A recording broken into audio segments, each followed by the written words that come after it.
Preparem-se para uma história que os fará questionar tudo o que sabem sobre o amor e a traição. Alguma vez vocês se perguntaram o que acontece quando ele, felizes para sempre, desmorona? Inscrevam-se e ativem o sininho para não perderem o desfecho. Imaginem dedicar 20 anos da sua vida a um homem, a construção dos seus sonhos, apenas para ele a descartar por uma modelo mais jovem. Esta é a história de Clara. Ela foi a esposa perfeita para um homem que se tornou um titã da indústria.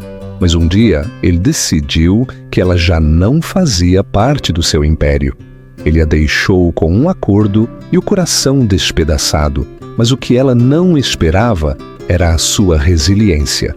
Semanas depois, enquanto ele navegava a sua nova e ostentosa vida, Clara embarcava num jet private com um multimilionário, não como uma conquista, mas como sua igual. Esta não é apenas uma história de vingança, mas de redenção, de redescobrir o seu poder, quando o mundo a deu como perdida. Capítulo 1. A Gala Asfixiante em Madrid. A gala de caridade anual da Fundação Horizonte sufocava Clara. Não eram as pessoas no grande salão de baile, nem o aroma enjoativo de milhares de rosas. Era o peso da mão do seu marido, Rafael del Castillo, na parte inferior das suas costas, um gesto que parecia afeto para os fotógrafos, mas que se sentia como uma marcação. Rafael amava a teatralidade da sua vida, o casal perfeito, os filantropos influentes, a inveja do seu seleto círculo da alta sociedade madrilenha. Clara, por sua vez, há muito que tinha esquecido as suas falas. Tinha 45 anos, um facto que Rafael tinha começado a mencionar com a mesma crueldade casual que usaria para apontar um arranhão nos seus sapatos John Lobb. O seu vestido, um haute couture de uma designer espanhola, num tom de safira que combinava com os seus olhos, sentia-se como um disfarce. Ela tinha o escolhido, claro, mas a escolha tinha sido filtrada através de uma dúzia de regras não escritas.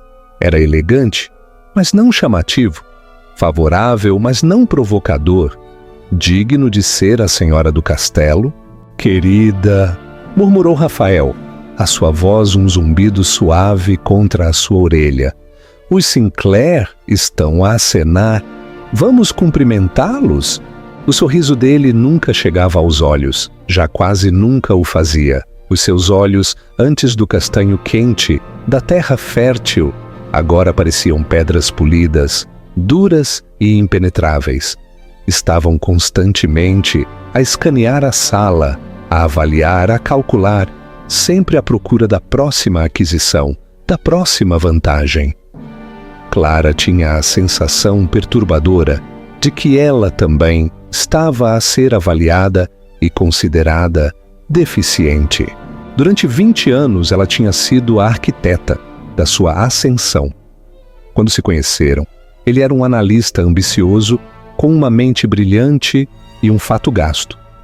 Ela era uma curadora júnior no Museu do Prado, cheia de paixão pela arte e história. Foi a sua herança, uma soma modesta, mas significativa da sua avó, que forneceu o capital inicial para a sua primeira empresa.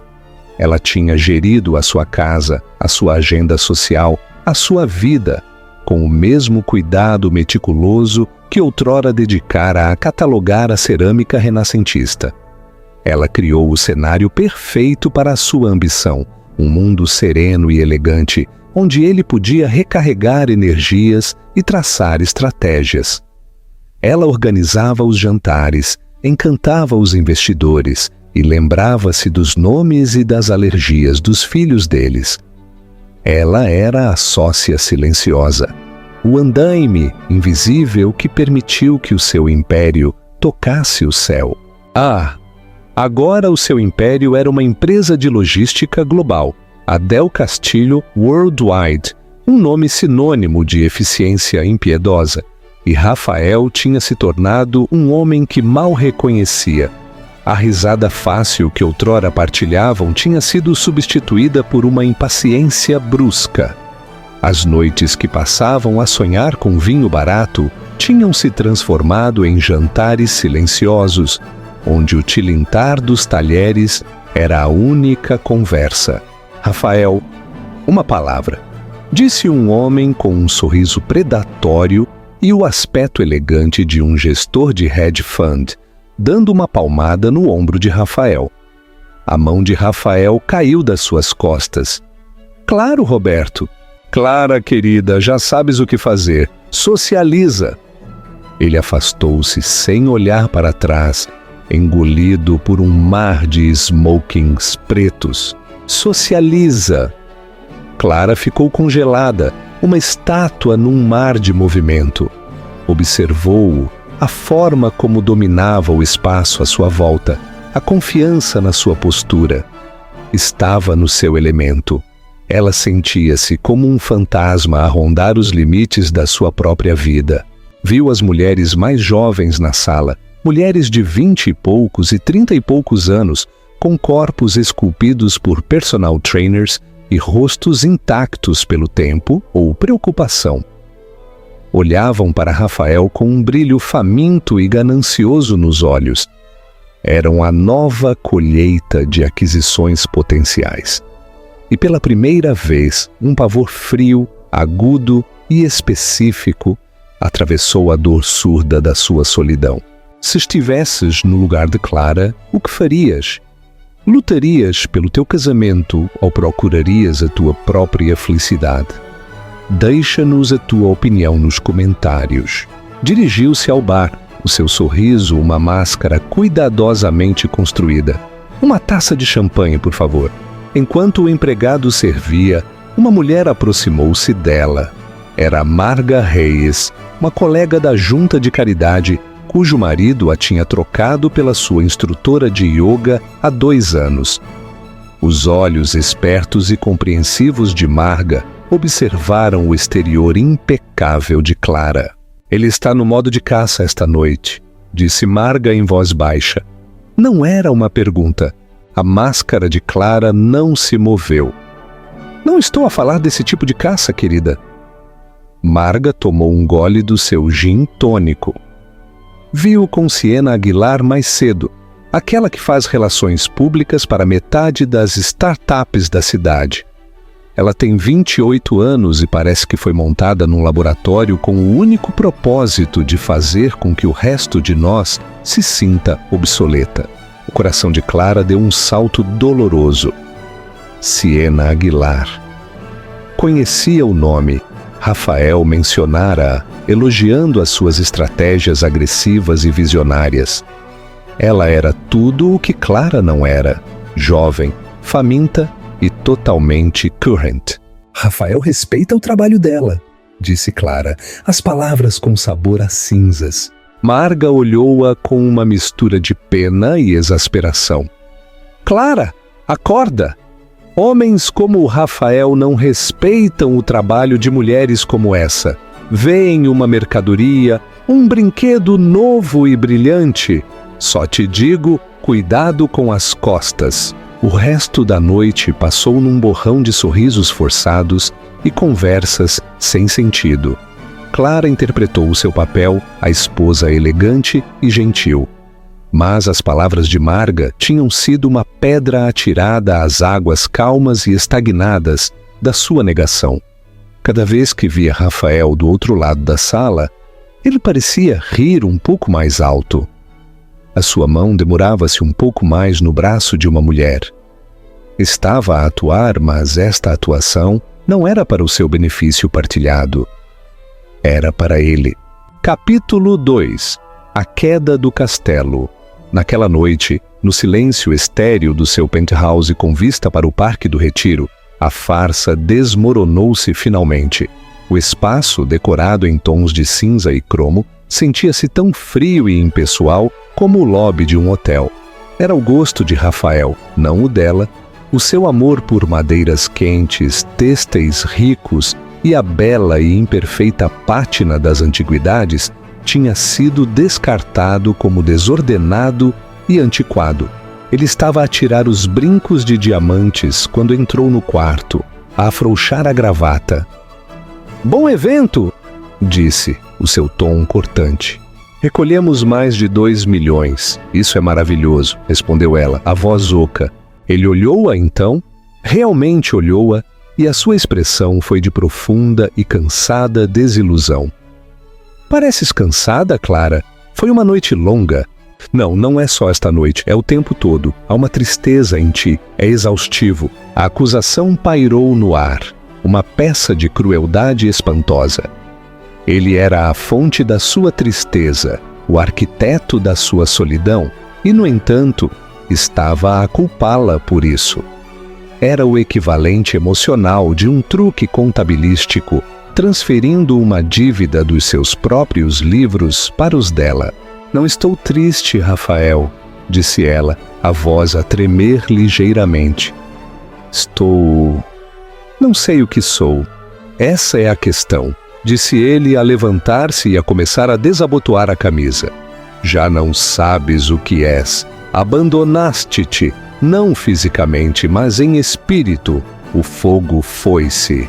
Ele estava a descrever um problema que ele tinha criado, um fogo que ele tinha sistematicamente extinguido com anos de negligência e desprezo silencioso. Ela estava a construir um caso, apercebeu-se, não para uma reconciliação, mas para uma partida. O fundamento da sua vida, aquele que ela tinha construído com tanto cuidado, estava a ser sistematicamente desmantelado, e ela era a última a saber. Sentiu um tremor de medo, mas por baixo dele algo mais agitou-se. Um vislumbre de uma ira latente há muito tempo. A gaiola dourada tinha sido confortável, mas ela estava a começar a lembrar-se de como se sentia ao querer voar.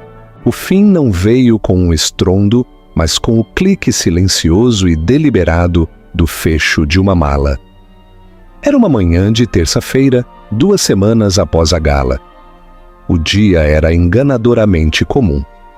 A luz do sol entrava pelas janelas do chão ao teto do seu apartamento, a brilhar nas superfícies estéreis. Clara estava a arrumar tulipas brancas num vaso minimalista, um pequeno ato de rebelião contra a fria estética do apartamento. As flores eram um sussurro da mulher que ela costumava ser. Rafael entrou na sala, já vestido com um fato cinzento feito à medida. Não se estava a dirigir para o escritório. Trazia a mala, um objeto elegante, como uma arma, feito de fibra de carbono. Colocou-a sobre a mesa de jantar de vidro, com um suave baque que ressoou como a finalidade de um martelo. "Clara", começou, a sua voz desprovida de qualquer emoção. Era a sua voz de sala de reuniões, aquela que usava para aquisições hostis. "Precisamos de falar." O seu coração, que tinha estado num estado de ansiedade de baixo grau durante semanas, começou a bater com um ritmo frenético e doloroso contra as suas costelas. Virou-se das tulipas, a sua mão ainda a segurar uma única. "De acordo. Não estou feliz", disse ele, como se esta fosse uma revelação novidade. "Não tenho sido feliz há muito tempo, e tu também não." Era a mesma tática que ele tinha usado no quarto depois da gala, apresentando a sua decisão como mútua, uma bondade. Não a estava a abandonar, estava a libertá-la. A manipulação era tão profunda, tão audaz, que por um momento ela quase acreditou nele. "O que estás a dizer, Rafael?" perguntou ela, embora já soubesse. As palavras ficaram suspensas no ar, um guião que ela foi forçada a seguir. "Estou a dizer que isto não funciona." Gesticulou vagamente para o espaço opulento à sua volta. "Esta vida, nós, tornou-se uma atuação e eu estou cansado do palco. Então simplesmente acabas com isto?" O caule da tulipa na sua mão partiu-se. um som surpreendentemente alto na sala silenciosa. 20 anos! Simplesmente acabas com isto numa manhã de terça-feira? Não há um bom dia para isto, Clara. Pela primeira vez, um lampejo de algo, aborrecimento, impaciência, cruzou o seu rosto. Era um homem habituado à eficiência. Tinha alocado uma quantidade específica de tempo para este assunto desagradável, e ela estava a interromper o horário. Estou a tentar fazer isto com dignidade, para ambos. Abriu a mala. Dentro, aninhados em espuma cortada à medida, não havia papéis, mas sim uma série de documentos cuidadosamente encadernados, cada um com uma aba e um rótulo. Era uma execução, planeada com o detalhe meticuloso de uma fusão corporativa. Fiz os meus advogados redigirem um acordo de separação, disse ele, a empurrar um grosso documento sobre a mesa. É generoso, mais do que generoso. O apartamento é teu, um acordo lump sum de 20 milhões de euros, mais um estipêndio mensal de 50 mil euros durante os próximos 5 anos. Todos os ativos em teu nome continuam a ser teus. É limpo, sem complicações. 20 milhões de euros. O número era obsceno, concebido para atordoar até o silêncio, para comprar o seu consentimento. Era uma fração do seu patrimônio líquido. Ela sabia-o, mas para ele era um resgate de rei, uma mordaça de ouro. Estava a comprar o seu silêncio, a sua rápida e silenciosa partida da sua vida. Generoso, repetiu ela, a palavra com sabor a veneno. Olhou para o seu rosto à procura de um vestígio do homem com quem se tinha casado, o rapaz que tinha desenhado os seus sonhos num guardanapo, num café sujo, enquanto ela o olhava com olhos brilhantes. Não havia nada. Aquele homem tinha-se ido, substituído por este estranho frio e polido. E quanto à minha contribuição? Perguntou ela, a sua voz perigosamente baixa. Os 20 anos da minha vida, a herança que te dei para começares a tua primeira empresa, isso está incluído no teu generoso cálculo? Ele suspirou, um som de pura exasperação. Clara, não seja sentimental. Isso foi há muito tempo. Negócios são negócios. Este é um acordo justo, o melhor que vais conseguir. A ameaça implícita era clara. Aceita-o, ou arrastar-te-ei para uma batalha legal, que te despojará de tudo, incluindo a tua dignidade. Ele sabia que ela nunca faria isso. Contava com a sua graça, a sua educação, a sua aversão a fazer um espetáculo. Estava a usar as mesmas qualidades que outrora afirmara admirar como armas contra ela. Então veio o golpe final e brutal. Conheci alguém, disse ele, os seus olhos finalmente encontrando os dela. Nem sequer teve a decência de parecer envergonhado. É Siena Aguilar. Tenho certeza que ouviste falar dela. Ela entende o mundo em que vivo agora. É dinâmica. Desafia-me.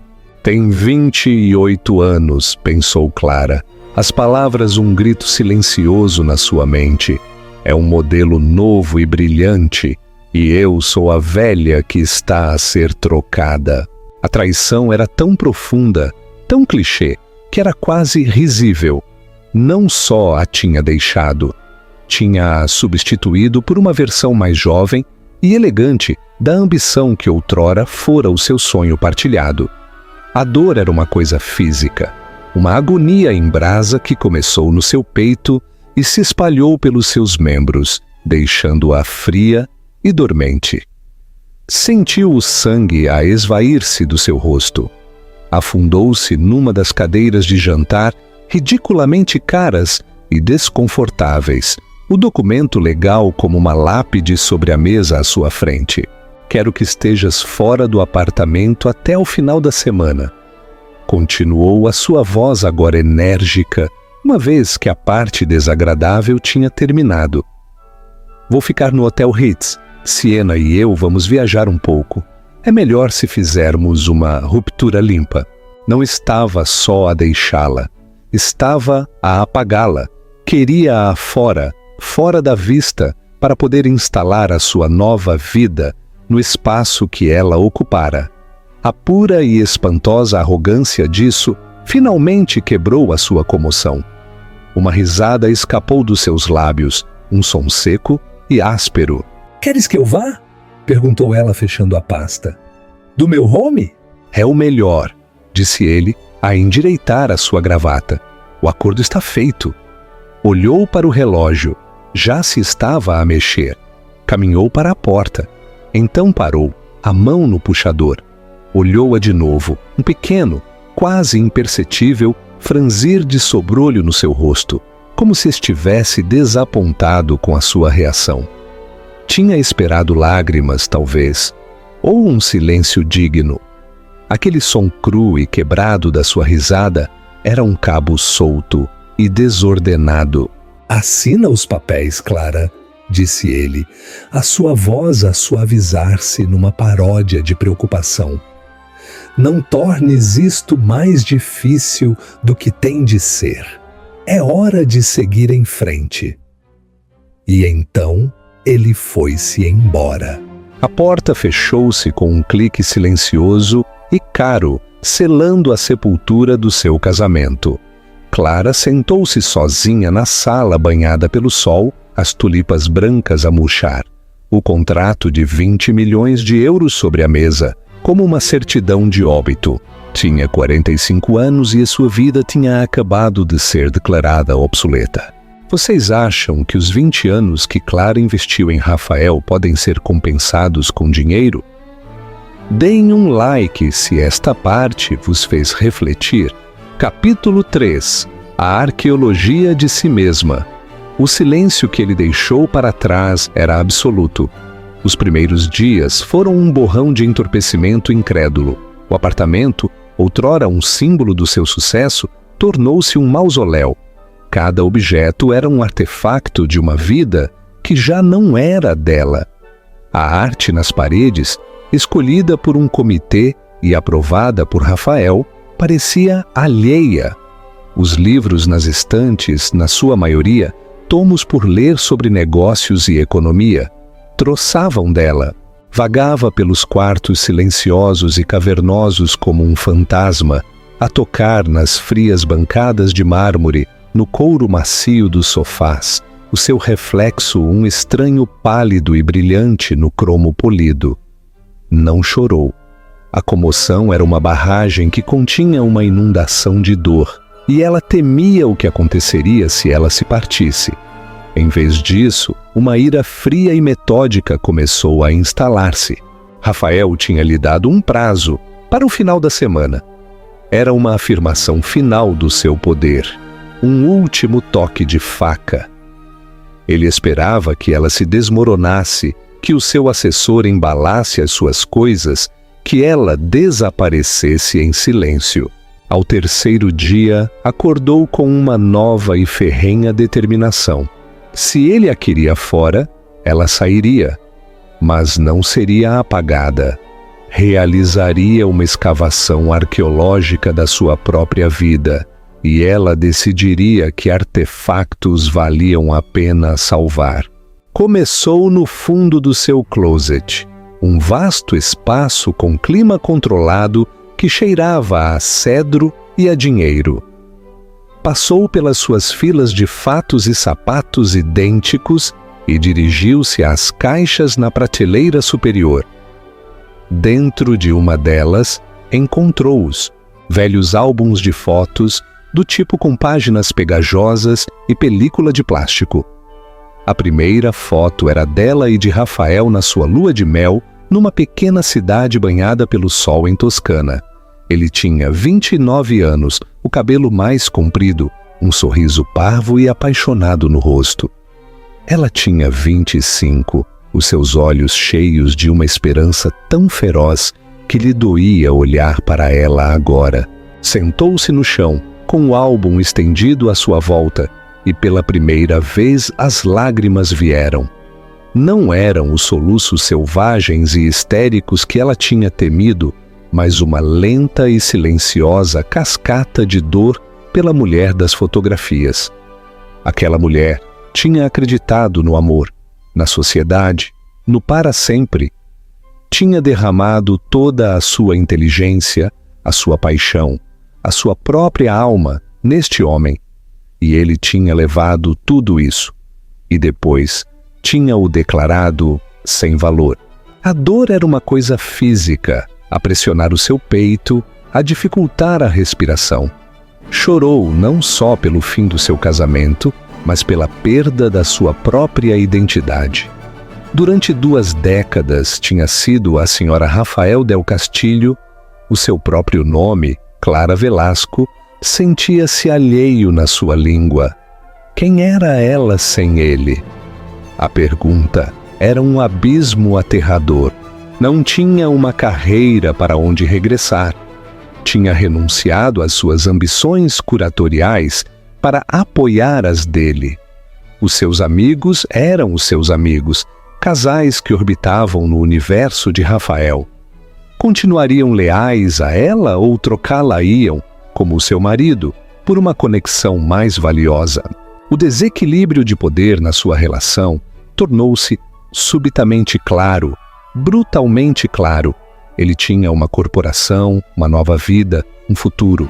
Ela tinha um cheque de liquidação e um passado. Ele tinha-a isolado sistematicamente, tornando-a dependente dele não só financeiramente, mas social e emocionalmente. Era uma estratégia magistral e a longo prazo, e ela tinha sido demasiado cega, demasiado confiante para o ver. Após horas passadas no chão do closet, rodeada pelos fantasmas do seu passado, a dor começou a recuar, substituída por uma ira fria e clara. Era uma raiva limpa e purificadora. Ele não a quebraria, não a apagaria. Chamou uma empresa de mudanças, não uma das firmas high-end que Rafael usava, mas uma empresa local, mais pequena. Não queria a simpatia educada e diferente da sua gente. Queria homens que simplesmente fizessem o trabalho. Depois, começou a embalar. Foi um processo brutal e purificador. Não estava apenas a embalar caixas, estava a tomar decisões.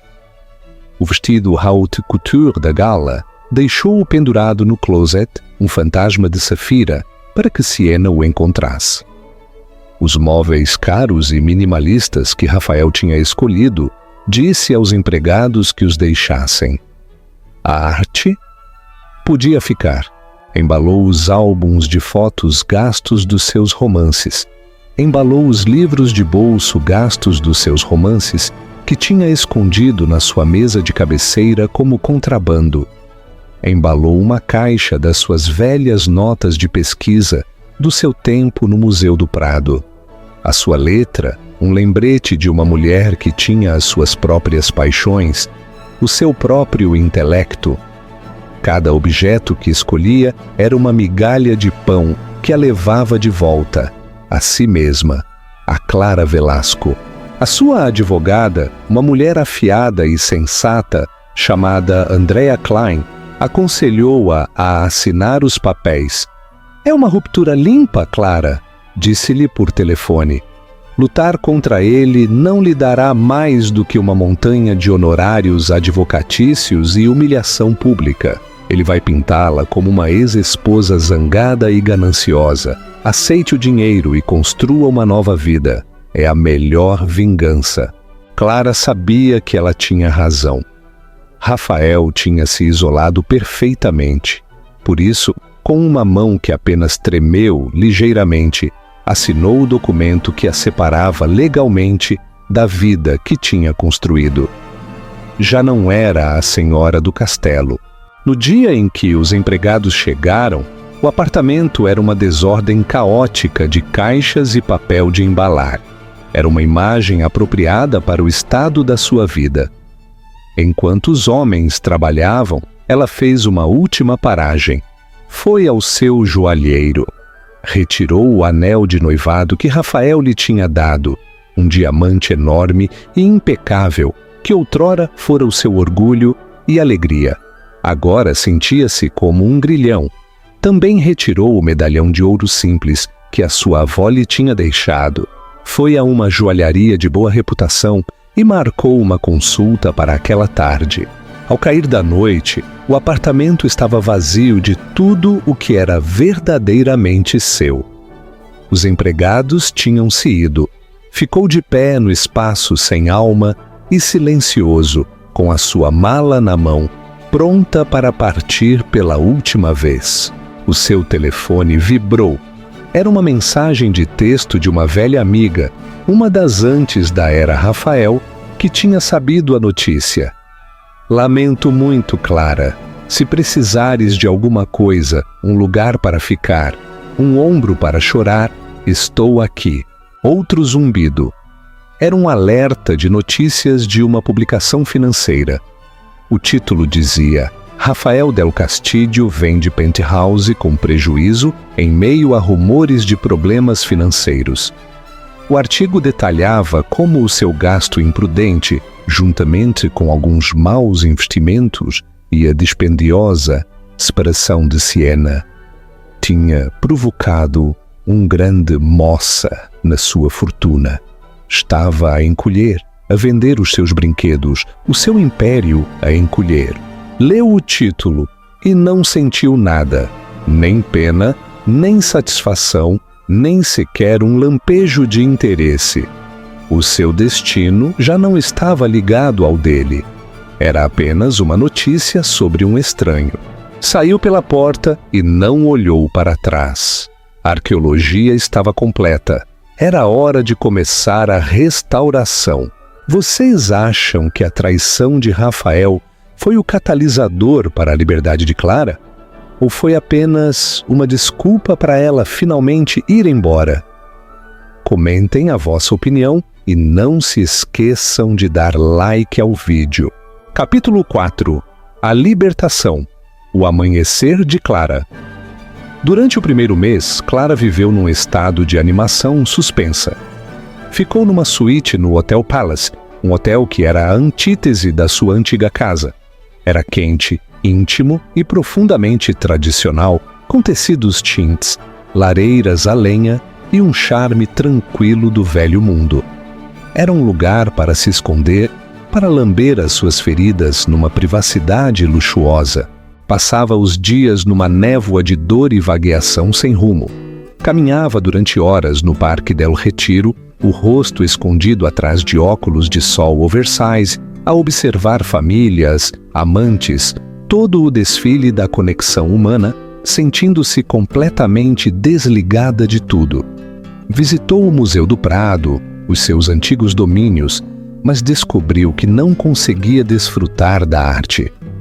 Cada pintura, cada escultura era um lembrete da paixão que tinha sacrificado. Os 20 milhões de euros estavam na sua nova conta bancária, um número estéril e intimidante.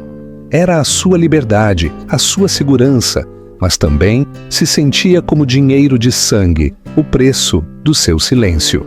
O estipêndio mensal sentia-se como uma mesada, uma ligação contínua a Rafael, um lembrete da sua dependência. Numa terça-feira chuvosa, encontrou refúgio numa pequena livraria independente no bairro de Las Letras, o tipo de lugar que Rafael teria descartado como não rentável. O ar cheirava a papel velho e a café. Era um refúgio de intelectualidade tranquila, um mundo longe do universo brilhante e de alto risco de onde tinha acabado de escapar. Estava a passar os dedos pelas lombadas dos livros de História da Arte, uma secção que não se permitia visitar há anos, quando uma voz ao seu lado disse: "Uma colega entusiasta dos mestres florentinos, vejo eu." A voz era profunda, com um timbre quente e agradável, e um ligeiro sotaque europeu não identificável. Virou-se. O homem ao seu lado era alto, talvez com uns 50 anos, com grisalho nas têmporas e olhos da cor de um mar tempestuoso. Vestia um suéter cinzento simples, impecavelmente cortado, e calças escuras, um traje de elegância discreta e tranquila. Havia uma quietude nele, uma sensação de autoridade calma, que não tinha nada a ver com a energia inquieta e agressiva de Rafael. Costumava ser, respondeu Clara, a sua voz enferrujada pela falta de uso. Uma paixão como essa não morre, disse ele, o seu olhar curioso e amável. Apenas fica latente. Assinalou o livro que ela estava a tocar, uma monografia sobre o escultor Donatello. O David dele é uma obra-prima de arrogância juvenil e propósito divino, não achas? A sua observação era tão perspicaz, tão específica, que a apanhou de surpresa. Era o tipo de conversa que não tinha há anos. O interesse de Rafael pela arte era puramente financeiro, uma classe de ativo. Ele falava de artistas em termos dos seus registros de leilão, não das suas almas. Sempre fui mais fã da sua Maria Madalena. Achou por si mesma a dizer, surpreendida com o seu próprio envolvimento. A de madeira na Catedral de Siena é tão crua, tão cheia de dor e arrependimento. É brutalmente humana. Um sorriso lento espalhou-se pelo rosto do homem, transformando seus belos e sérios traços em algo acessível e caloroso. Uma excelente escolha. É uma obra de perspicácia psicológica profunda. A maioria das pessoas prefere a beleza. Tu escolheste a verdade. Ficaram ali por um momento, um silêncio confortável a cair entre eles, a apreciação partilhada por uma obra de arte a criar uma intimidade inesperada. Sou Alexandre, disse ele, estendendo a sua mão. Alexandre Morrow. O seu aperto de mão era firme, a sua mão quente. Clara Velasco, respondeu ela, usando o seu apelido de solteira. Sentiu-se bem, sólido. É um prazer conhecê-la, Clara Velasco. Ele não pareceu reconhecer o seu nome, ou se o fez, não deu qualquer sinal. No mundo de Rafael, toda a gente sabia quem ela era, ou melhor, o que era, a Senhora do Castelo. Aqui, nesta livraria poeirenta, era apenas uma mulher com uma opinião sobre Donatello. Era inebriante. Falaram durante quase uma hora, a sua conversa fluindo facilmente da escultura do Renascimento para a arquitetura moderna, para o simples prazer de um dia chuvoso em Madrid. Ele era espirituoso, inteligente e, mais importante, era um ouvinte fenomenal. Fez-lhe perguntas sobre as suas opiniões, não como uma formalidade social, mas com um interesse genuíno.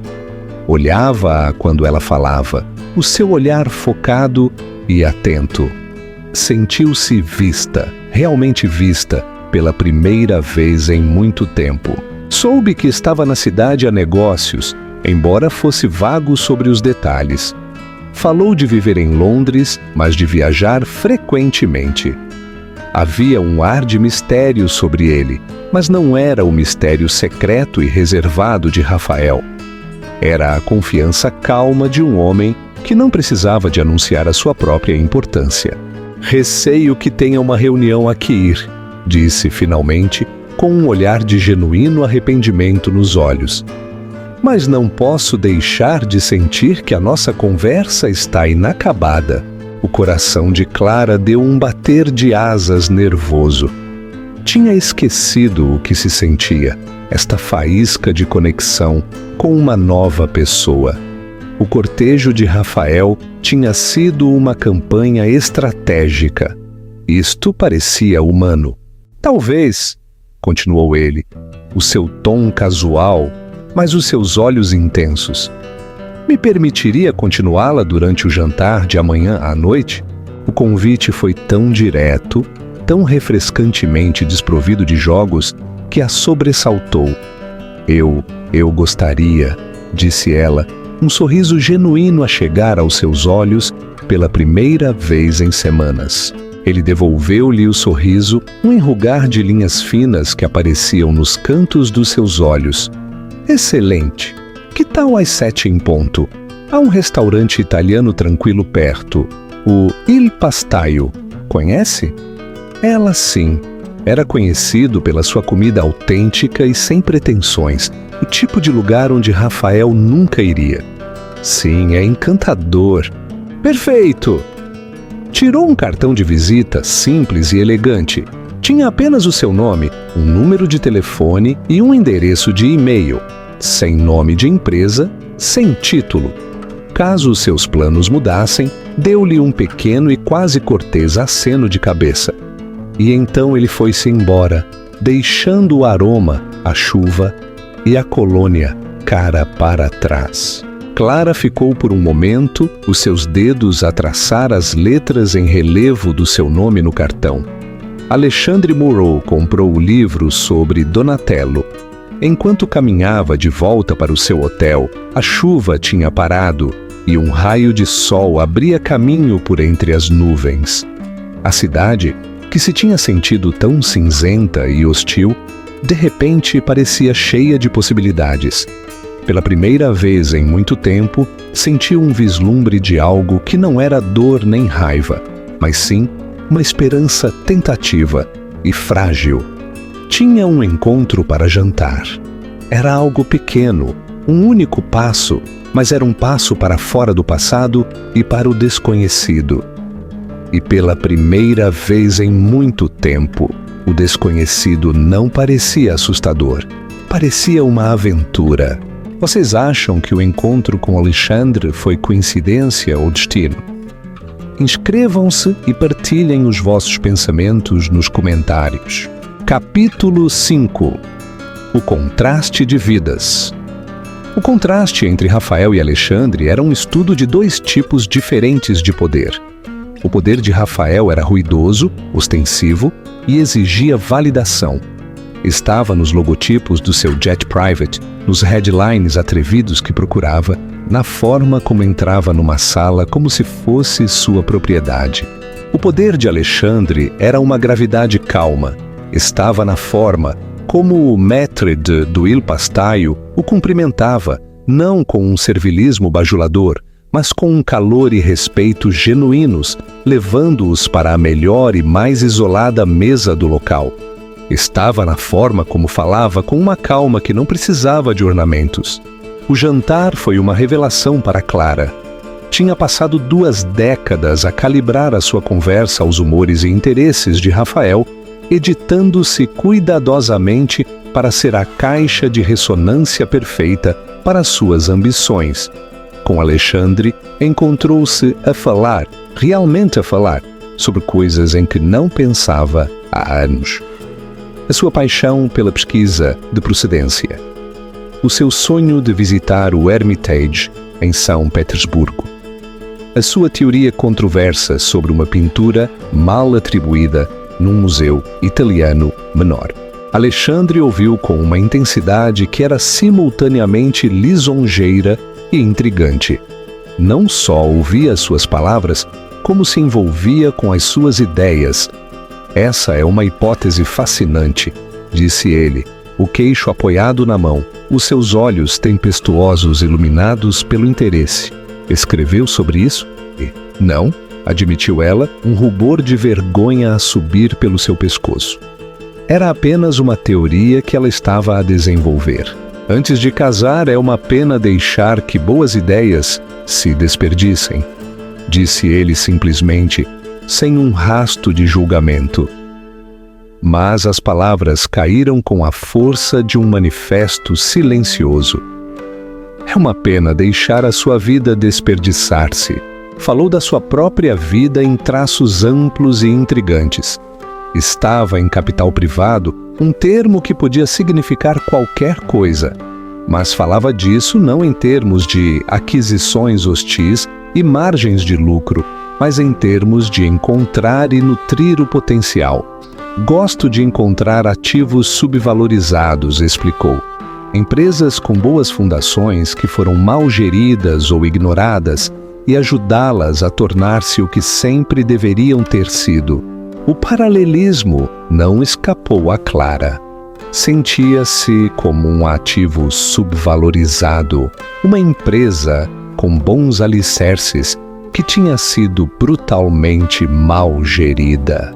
À medida que a noite avançava, viu-se a contar-lhe o seu divórcio. Não tinha a intenção de o fazer. As palavras simplesmente saíram, não como um pedido de simpatia, mas como uma simples declaração de factos. Manteve os detalhes escassos, editando as partes mais cruas e humilhantes. Ela era a ex-esposa de um proeminente homem de negócios. Tinham se afastado. Tinha acabado. Alexandre ouviu sem mudar a sua expressão, indescritível, mas atenta. Quando ela terminou, não ofereceu os clichês vazios que ela esperava. Não disse, lamento, ou é a perda dele. Em vez disso, olhou para ela e disse, deve ser difícil quando o trabalho da sua vida é uma sociedade e a sociedade se dissolve. Fica com a pergunta de quanto vale o seu trabalho por si só.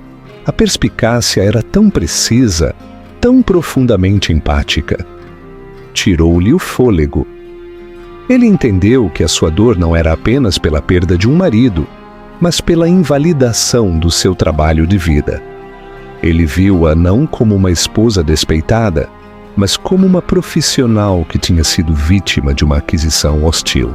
Entretanto, a nova vida de Rafael desenrolava-se nas páginas brilhantes dos tabloides e nos sites de mexericos.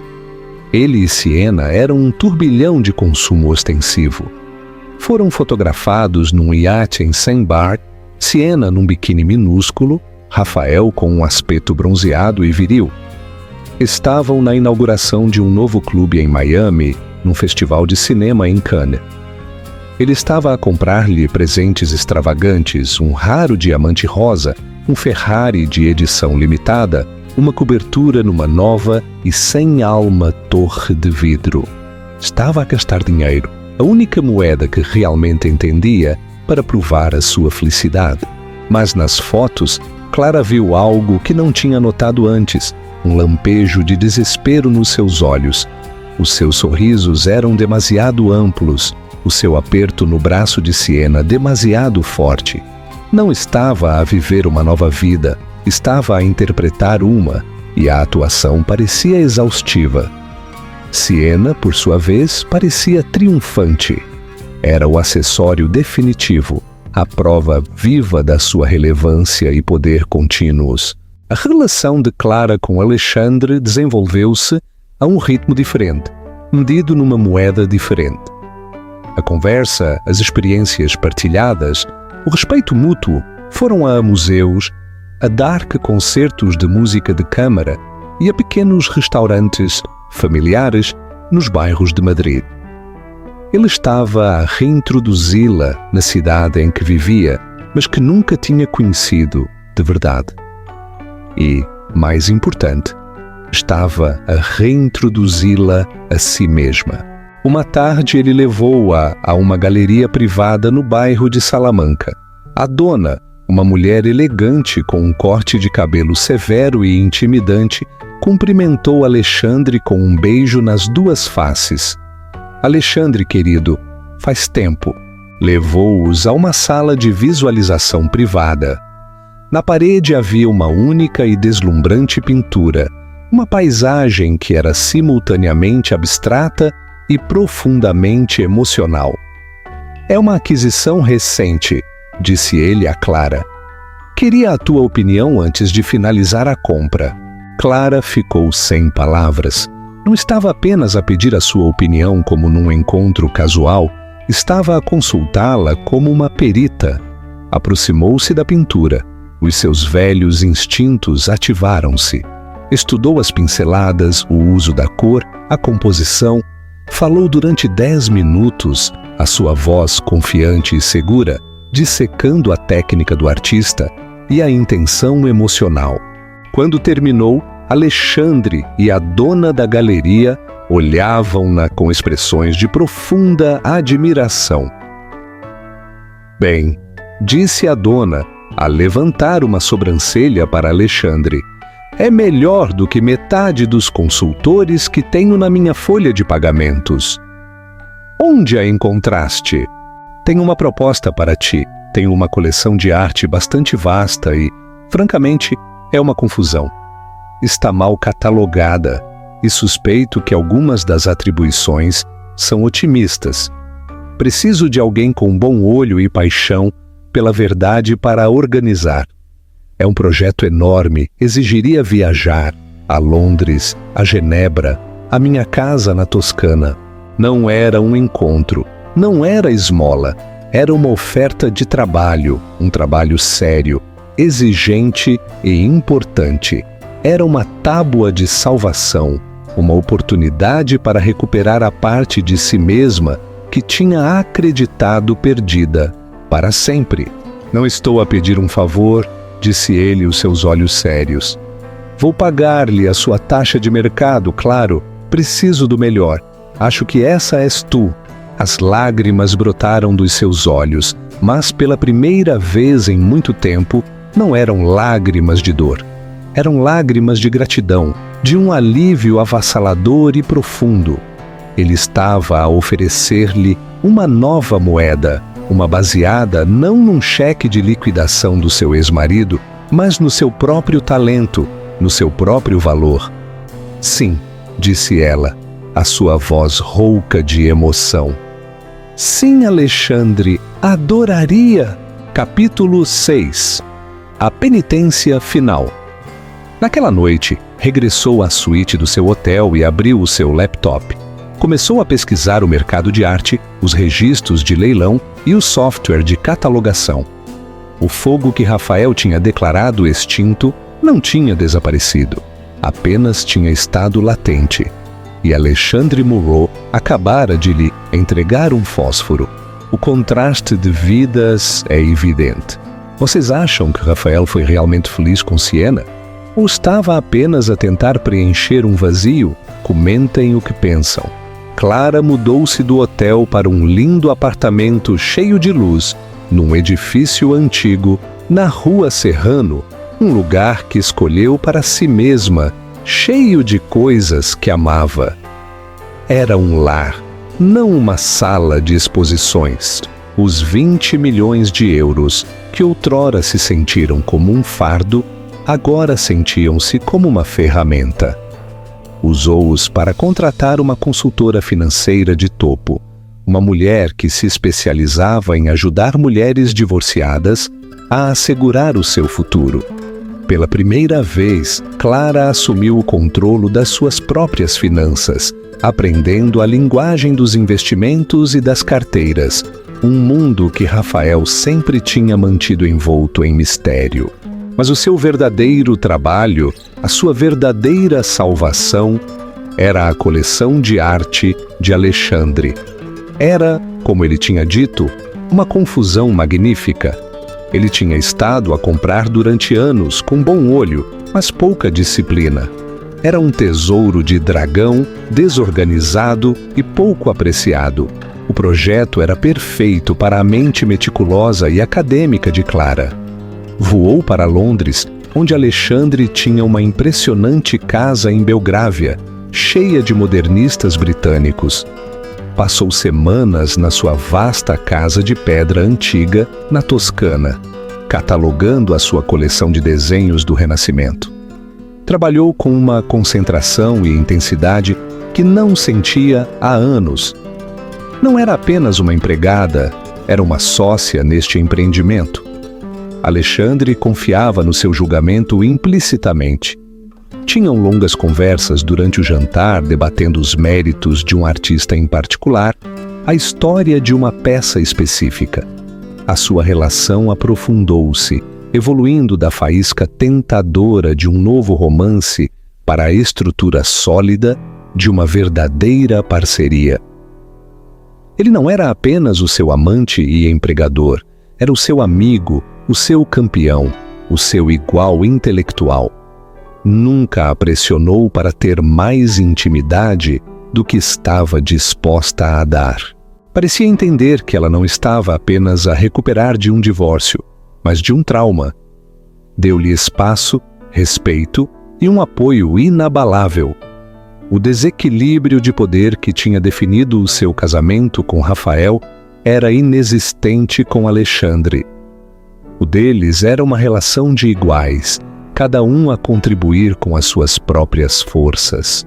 A culminação do seu trabalho seria uma espécie de inauguração. Alexandre era um importante mecenas de um pequeno e prestigiado museu em Londres.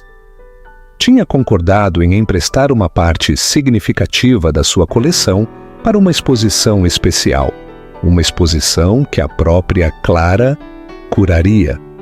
Era a sua estreia profissional, uma oportunidade para sair das sombras e reivindicar o seu próprio nome no mundo da arte. A noite de inauguração foi um evento brilhante.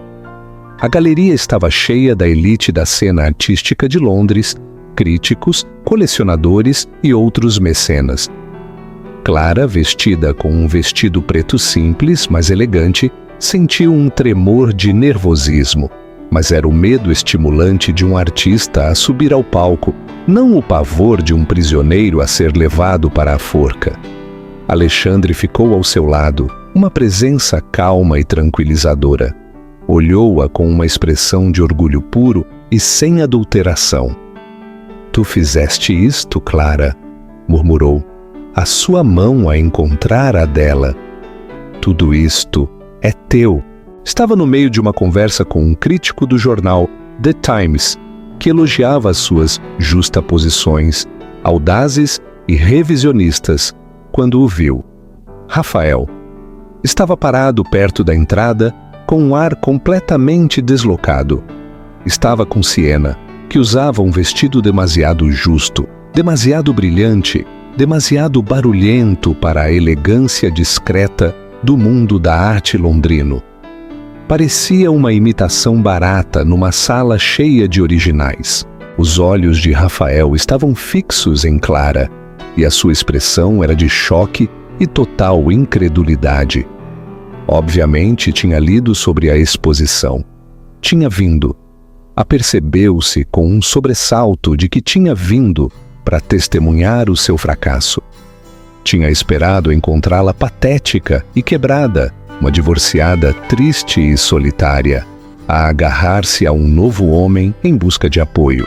Não esperava encontrá-la no seu elemento, confiante, respeitada, o centro das atenções, não como um acessório, mas como a arquiteta de toda a noite. Olhou para Rafael e a comoção no seu rosto foi rapidamente substituída por uma raiva escura e possessiva. Era o olhar de um homem que tinha descartado uma posse apenas para a ver exibida num museu, subitamente inestimável. Começou a mover-se na direção dela, um predador a espreitar a sua presa. Siena apressou-se a acompanhá-lo com uma expressão de confusão e aborrecimento no seu rosto. Alexandre, sentindo a mudança na atitude dela, apertou a mão dela. "Estás bem?", perguntou. "Estou bem", disse ela, a voz firme. O medo que outrora a teria dominado tinha desaparecido, substituído por uma resolução fria e calma. Já não era a sua posse, já não lhe tinha medo. "Clara!", disse Rafael, o seu tom um rosnado baixo quando a alcançou. Ignorou Alexandre por completo. "O que é tudo isto?" "É uma exposição de arte, Rafael", respondeu ela, o seu tom frio e nivelado. "Eu organizei-a." "Tu!", zombou ele, um toque do seu antigo desprezo cruel na sua voz.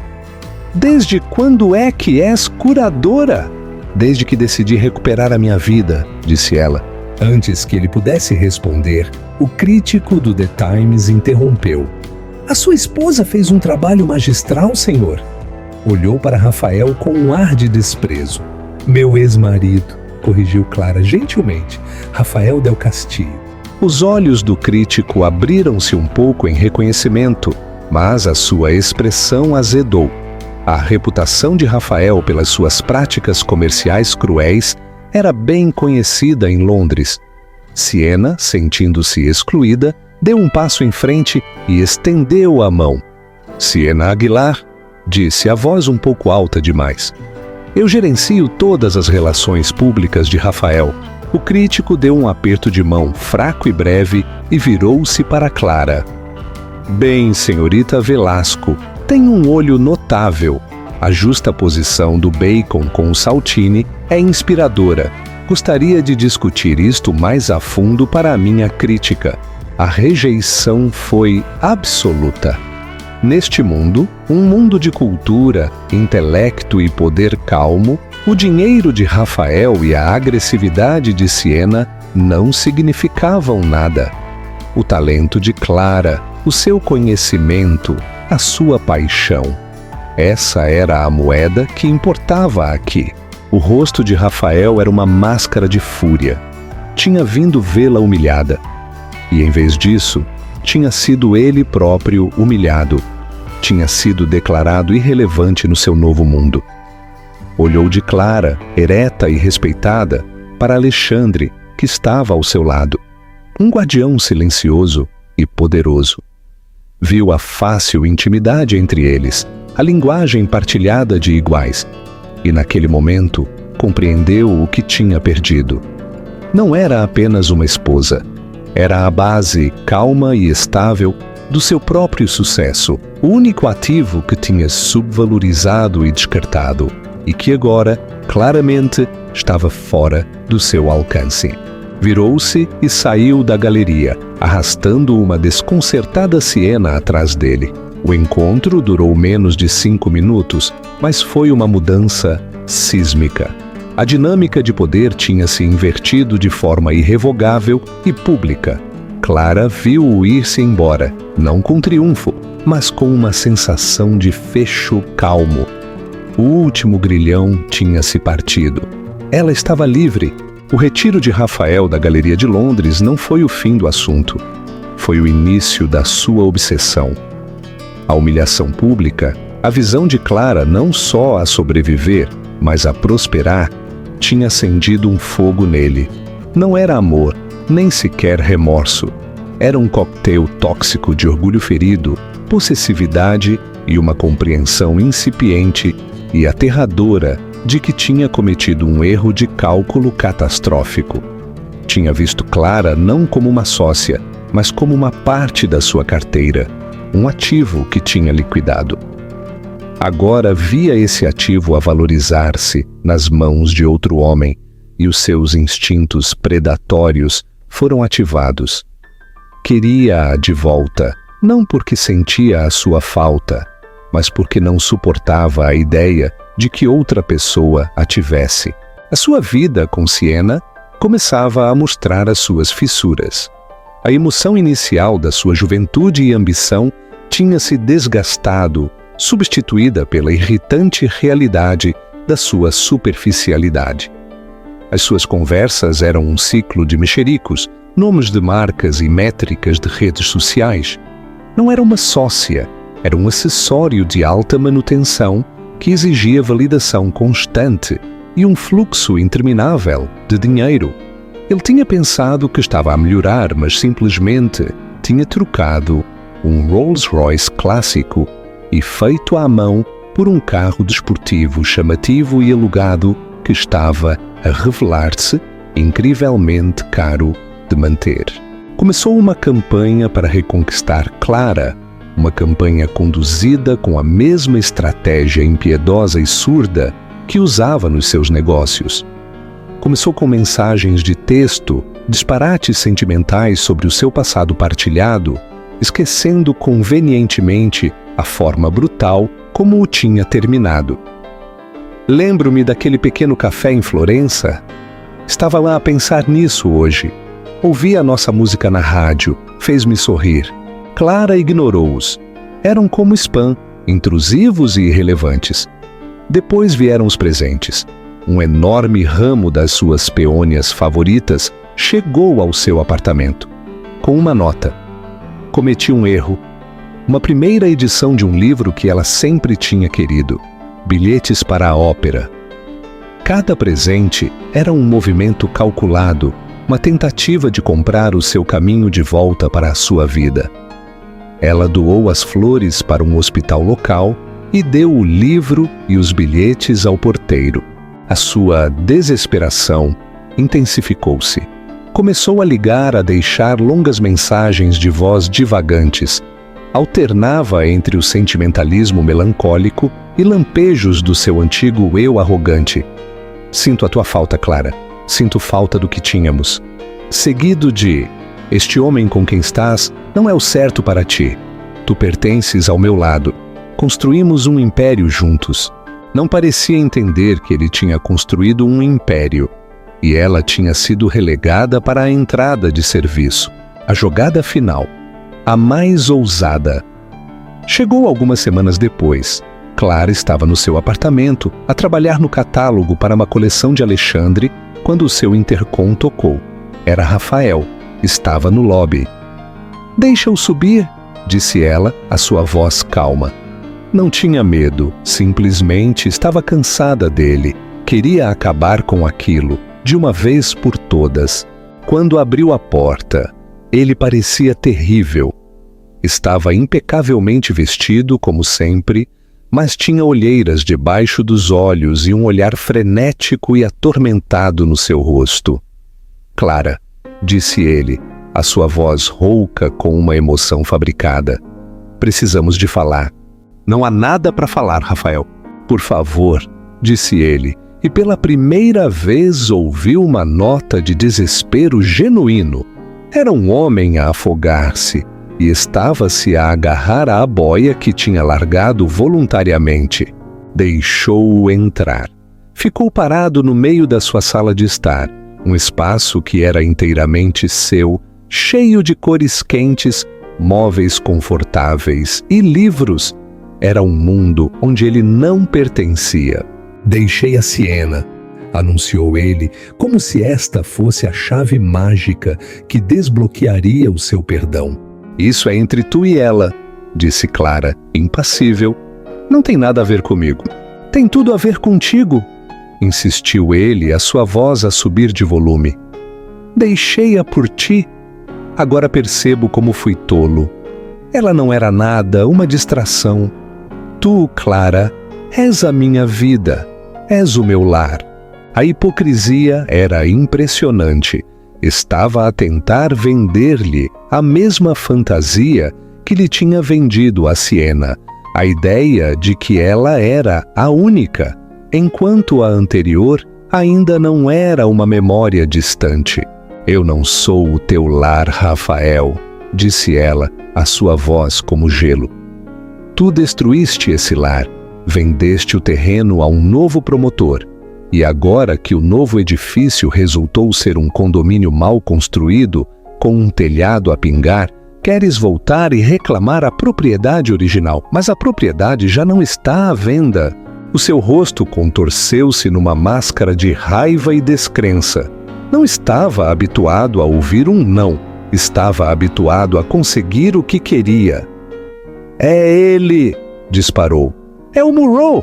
O que é que ele te ofereceu? Mais dinheiro? Um título maior? Qual é o teu preço? Eu dobro-o." E aí estava o seu núcleo exposto. Tudo era uma transação. Toda a gente tinha um preço. Ele não conseguia conceber um mundo onde uma mulher escolhesse o respeito em vez do dinheiro, a parceria em vez da propriedade. "Ainda não entendes", disse ela, uma profunda tristeza a invadi-la. Quase sentiu pena dele. Era um homem preso numa prisão da sua própria criação, um mundo desprovido de conexão humana genuína. "Alexandre não me ofereceu nada. Ele viu-me, viu a pessoa que eu era, a pessoa que eu poderia ser, enquanto tu só vias uma linha no teu balanço, um ativo que se tinha desvalorizado." Caminhou até à porta e abriu-a. "Tens de ir, Rafael." Ele olhou-a fixamente, a sua mente a lutar, a tentar encontrar uma nova tática, um novo ângulo. Mas não restavam. Tinha jogado todas as suas cartas. "Vais arrepender-te disto, Clara", sussurrou ele, uma última ameaça patética. "Não, Rafael", disse ela, a olhar-o diretamente nos olhos. "Não me arrependerei. O meu único arrependimento é não te ter deixado antes." Ele saiu Um homem derrotado.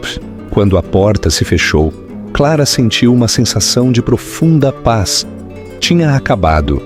O último fantasma tinha sido exorcizado.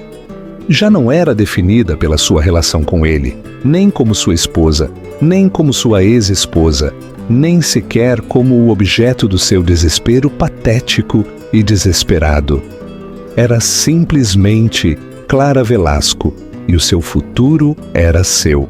Uma semana depois, Clara estava parada numa pista privada no aeroporto de Barajas.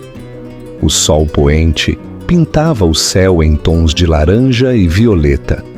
Em frente a ela, a brilhar sob o crepúsculo, estava um Gulfstream, os seus motores a zumbir uma canção baixa e poderosa de promessa. Alexandre esperava-a no topo das escadas, a mão estendida. Levava-a de avião para a Toscana para o fim de semana, para a sua vila, o lugar onde ela tinha começado a reconstruir a sua vida. Mas desta vez, não ia como sua empregada. Ia como sua sócia. Ao subir as escadas, pensou na última vez que estivera num jet private. Tinha sido o de Rafael, um monumento voador ao seu ego, adornado com o logótipo Del Castillo Worldwide. Sempre se sentira como uma passageira nesses voos, uma peça de bagagem high-end, sendo transportada de uma das suas propriedades para outra. Pegou na mão de Alexandre. O seu aperto era quente e firme. Sorriu-lhe, um sorriso que chegava aos seus olhos e a fazia sentir como se fosse a única pessoa no mundo. Dentro, o jet era o epítome do luxo discreto, sem dourados, sem logotipos ostensivos, apenas couro creme suave, madeira escura polida e o zumbido silencioso de uma máquina perfeitamente concebida.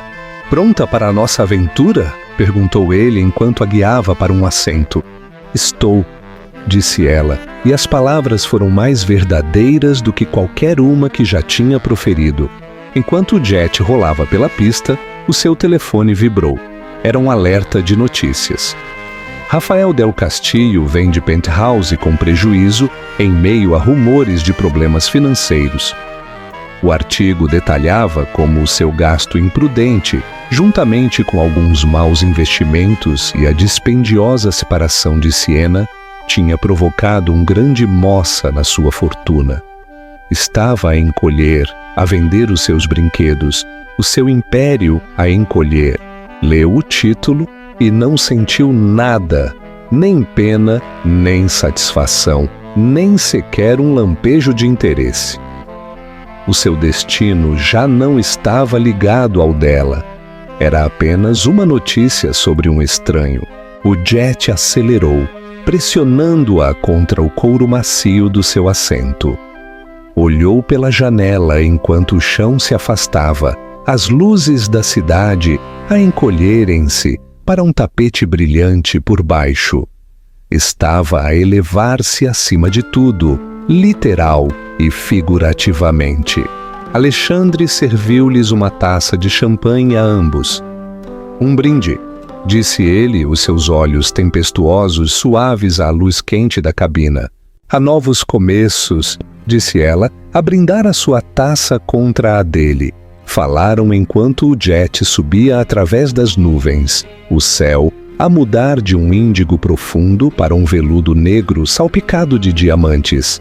Falaram do futuro, das exposições que planeariam, dos lugares que veriam, da vida que construiriam juntos. Foi uma conversa entre iguais, um plano para um futuro partilhado, não uma aquisição hostil da sua própria vida.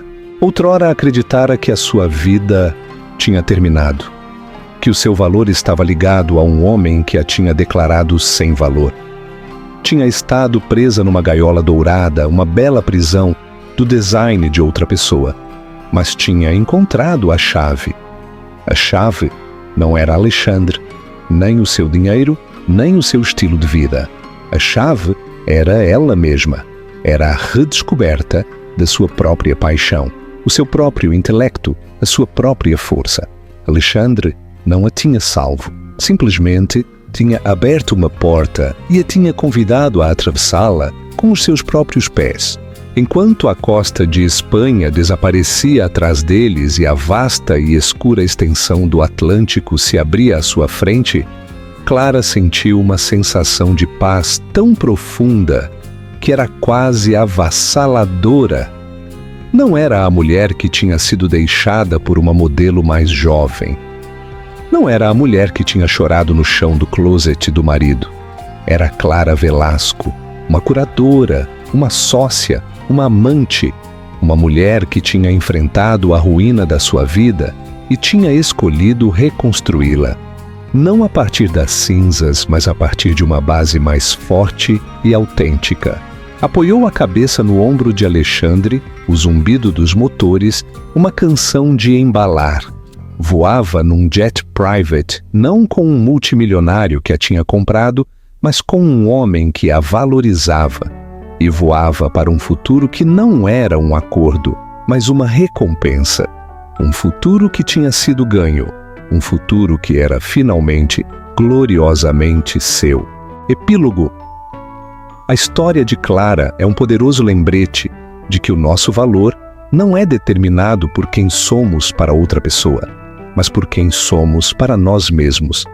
Ela perdeu tudo o que pensava que a definia, apenas para encontrar a pessoa que sempre deveria ter sido. A sua história é de traição, sim, mas mais importante ainda, é de resiliência, de recuperar o teu poder e do triunfo silencioso de construir uma vida nos teus próprios termos. Demonstra que, por vezes, os finais mais devastadores são apenas o começo de uma história muito melhor.